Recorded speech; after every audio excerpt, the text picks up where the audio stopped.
Plekwaardes is die plek waar 'n syfer in 'n getal staan.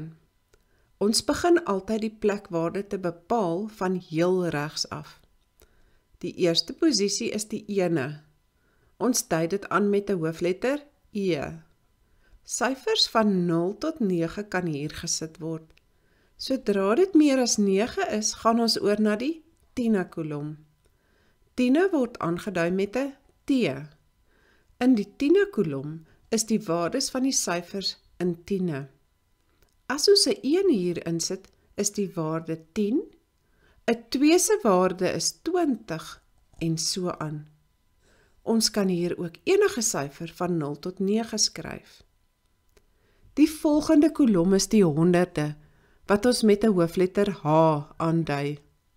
Dit is nou weer 10 keer groter as die tiende kolom en 100 keer groter as die ene kolom. Ons stel in hierdie kolom in honderde aan. As ons 'n 1 hier skryf, is die getal 100, 'n 2 is die getal 200 en so aan. Die vierde kolom is duisende. Dit word met 'n hoofletter D aangedui.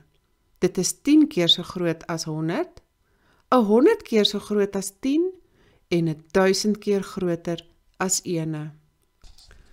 Kom ons bepaal plekwaardes. Wat is die plekwaarde van 'n syfer in 'n getal 3452? Ons bepaal altyd die plekwaarde van regs na links. Die eerste syfer aan die regterkant 2 staan op die ene se plekwaarde. As ons wil weet wat die waarde is, dan maal ons die syfer met sy kolom of sy plekwaarde. Dus is sy waarde 2 ene. So sy waarde is 2. Die volgende syfer in die getal is 5. Die 5 staan op die tiende se plekwaarde. Om te bepaal wat die getalwaarde is, maal ons dus die syfer met sy plekwaarde. 5 tiende is 50. Die derde syfer is 4. Hy is op die honderde se plekwaarde. Die getalwaarde van die 4 is dus 400 of 400. Die vierde syfer is 3. 3 staan op die duisendste se plekwaarde. Die waarde is dus 3 maal 1000, 3000.